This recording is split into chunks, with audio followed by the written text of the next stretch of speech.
Welcome back to part 2 of the hand warmer review. We hope you've been keeping your hands warm. I know our HRP field staff certainly has been.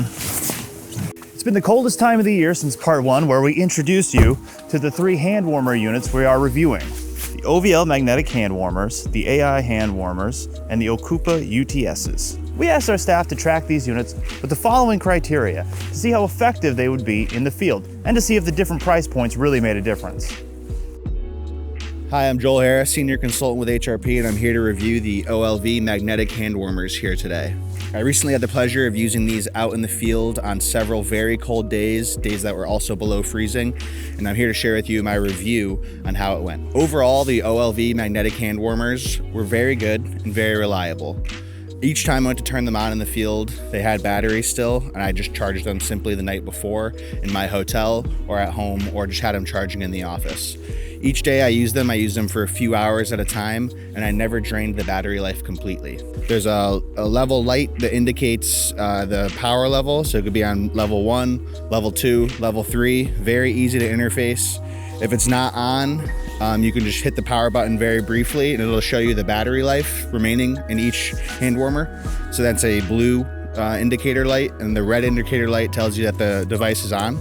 The high heat is very hot. I never used it directly on my skin, as it doesn't recommend using a skin-to-skin contact. I simply slid it in between my gloves or in between the layers of my clothing to give myself the proper heat. The only issues that I found with the OLV magnetic hand warmers was they are a little bit bulky. They're a little bit big in size, as you can see there, and they're sometimes hard to hold, and they take up most of your hand, and they leave you with very little options on anything you can do with your hands if you're holding the hand warmers. They have just a single button on one side to turn on and off, so if you have it in your pocket and you go to bend down or move around, you can end up turning it off or adjusting the settings inadvertently, and that can cause an issue. And it can cause you to drain battery life, or it can get too hot for you if it's just sitting in your pocket and you think it's off, but it happened to turn itself on. Overall, I think the OLV magnetic hand warmers are a good investment, but I think you could also maybe look into investing your money into a heated jacket or a heated vest, or maybe even fleece-lined pants or something else that you can just wear on you and not have to actively hold, and it's gonna cause you to lose your movement of your hands and lose your ability to do field work such as take notes and take samples. Hi, my name's Carly. I'm a project consultant at HRP, and I was testing out the Okupa rechargeable hand warmers. Okay, so overall I really liked using these hand warmers. I felt like the heat output was very consistent, and I like the different features, how you can turn the heat up and down. So if you're using it directly on your skin, you can use it on the low setting, but if you want to use it through gloves, you can turn it up higher. I also feel like they were very easy to use. The buttons are pretty intuitive, and they stay charged pretty long too. I would say I used these maybe so far, maybe a total of 8 hours. And one of them is still at 100% and the other one's at like 75%, so the battery life is pretty good. Another cool feature about these is that they have a metal like exterior to them, so I feel like if you were to drop them, they wouldn't like crack open or something, so they're pretty durable. And then in terms of extra features too, I really did like how you can see the battery life. That helps, like, as you're planning to go out in the field, you know if you have to charge them or not, or if they're just set to go. And they came with a cool little bag too, which is nice for, like, I was just able to throw them in my field backpack. I did not use the feature where you charge your phone off of them because I didn't feel like that was necessary. I was just using them just as hand warmers, and they worked great. I will say they're not as practical for using while you're working in the field because they're kind of a bulky shape. So you can't use them in your gloves compared to like the typical non-electric hand warmers.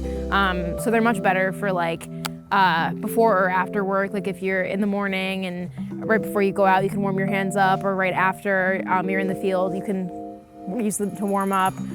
Or if you're doing more of like an oversight job and you can like put your hands in your pockets, they're helpful for that. But otherwise, if you're like working with your hands a lot, it's less practical to use these. We did also get a chance to use these while we were skiing on an HRP ski trip, and they were great for like warming your hands while you were on the ski lift.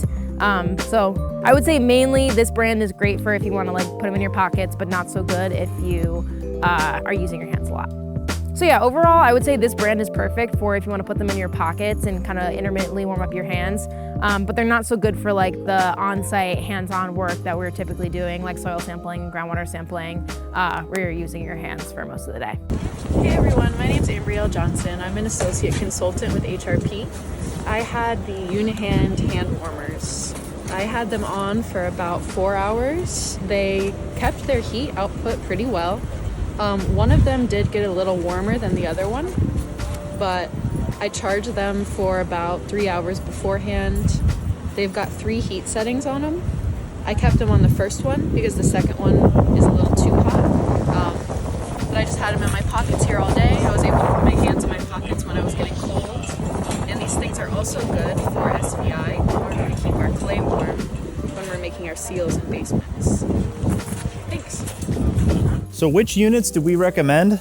Gotta go with the Okupas. Yes, price made a difference. While all of the units performed at generally acceptable levels, the Okupas were the only ones that performed with a consistent level of heat output as well as charge. Although we did get mixed reviews from both our HRP testers and additional HRP staff on just how useful these things would be in the field. So whether or not you decide to use hand warmers in the field, it's going to depend upon your standard operating procedures, the judgment of your health and safety officer, as well as just what your preferences are for getting the job done. As for me, it's back to living in this van. Thank God I've got these hand warmers. So, until next time, stay warm, stay safe, and don't forget to like, subscribe, and hit the bell for notifications. See you next one, everybody. Bye.